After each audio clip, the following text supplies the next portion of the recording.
जयंती मंगला काली भद्रकाली कपालिनी दुर्गा क्षमा शिवा धात्री स्वाहा स्वधा नमोस्तुते। जय माता दी। दोस्तों आज हम इस विषय पर चर्चा करने वाले हैं कि नवरात्रि के दौरान अखंड ज्योत हमें किस प्रकार बनाना चाहिए, दिशा क्या होनी चाहिए और अगर यह बुझ जाती है तो हमें क्या करना चाहिए। तो दोस्तों हम आपसे निवेदन करते हैं कि हमारे चैनल को सब्सक्राइब अवश्य कर लें, आप बेल आइकन दबा लें ताकि इस प्रकार की खबरें आपको तत्काल मिल सके।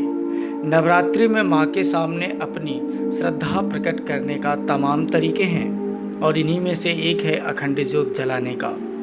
ये वो ज्योत है जो माँ के आगे नवरात्रि के दिन रात लगातार जलती है। इसे कभी बुझने नहीं देना चाहिए। लगातार जलने की वजह से इसे अखंड ज्योति कहा जाता है। अगर आप ऐसा करते हैं तो याद रखें कि इस दौरान घर में कभी भी ताला नहीं लगनी चाहिए। इसके पीछे धारणा यह है कि परिवार के सदस्यों की गैर मौजूदगी में अगर ये ज्योति बुझ जाए तो अपशगुन होता है। बता दें कि नवरात्र के 9 दिनों में माँ दुर्गा के जिन स्वरूपों की पूजा होती है उनमें से माता शैलपुत्री, ब्रह्मचारिणी, चंद्रघंटा, कुसमांडा, स्कंद माता, कात्यायनी, कालरात्रि, महागौरी और सिद्धिदात्री देवी हैं। नवरात्रि में 9 दिनों तक देवी माता की पूजा का विशेष श्रृंगार करना चाहिए। चोला, फूलों की माला, हार और नए कपड़ों से माता का श्रृंगार किया जाता है। सबसे पहले अब मैं ये बता देना चाहता हूँ कि अखंड ज्योति का महत्व क्या है कि हर पूजा में दीपक का विशेष महत्व होता है। ऐसी मान्यता है कि पूजा में यह भक्त की भक्ति और श्रद्धा का प्रतीक होता है, इसलिए दीपक के बिना कोई भी पूजा पूरी नहीं होती। नवरात्रि में क्योंकि 9 दिनों की होती है इसलिए अखंड ज्योत जलाई जाती है, अर्थात यह पूरे 9 दिनों तक दिन रात जलने वाला दीपक होता है।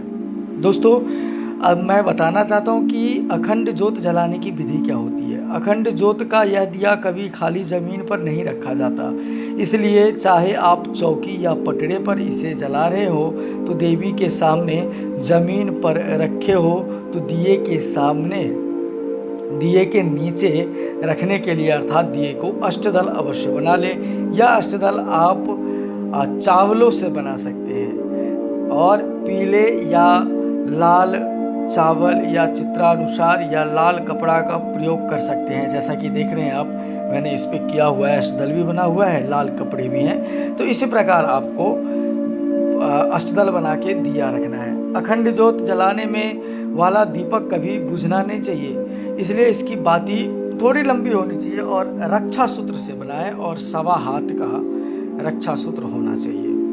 कच्चा सूत्र हो तो और भी बेहतर माना जाता है। दोस्तों अब बात करते हैं कि यदि घी या तेल का अखंड ज्योति आप जलाते हैं तो घी का यदि अखंड ज्योत आप प्रयोग करते हैं, अच्छा माना जाता है, तो आप इसको अपने दाएं तरफ जलाएं और यदि तेल का दीपक जलाते हैं तो आप इसको बाएं तरफ जलाएं। ये विधि विधान होता है अखंड ज्योत जलाने की। यदि किसी प्रकार हवाओं से या किसी के दौरान दीपक यदि बुझ जाती है तो आपको यह याद रखना है कि दीपक बुझने के बाद आप एक दीपक दोबारा जलाएं, उस दीपक को उसी दीपक से इस दीपक को जलाएं और दीपक जलाते समय यह मंत्र अवश्य याद रखिए और इस मंत्र का आपको दीपक जलाते समय प्रयोग भी करना है। इससे आपको बेहद ही लाभ होगा। यह दीपक का मंत्र भी माना जाता है। मंत्र इस प्रकार है: शुभम करोतु कल्याणम आरोग्यम धन संपदाम शत्रुबुद्धि विनाशाय दीप ज्योतिर्नमोस्तुते।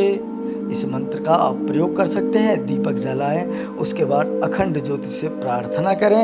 मन में जितनी श्रद्धा और विश्वास के साथ आप ज्योत जलाएंगे उतनी ही आपको सफलता मिलेगी। दोस्तों आज के लिए बस इतना ही। मैं पुनः आपसे मिलूंगा, तब तक आप अपना ख्याल रखिए, सुरक्षित रहें। नमस्कार।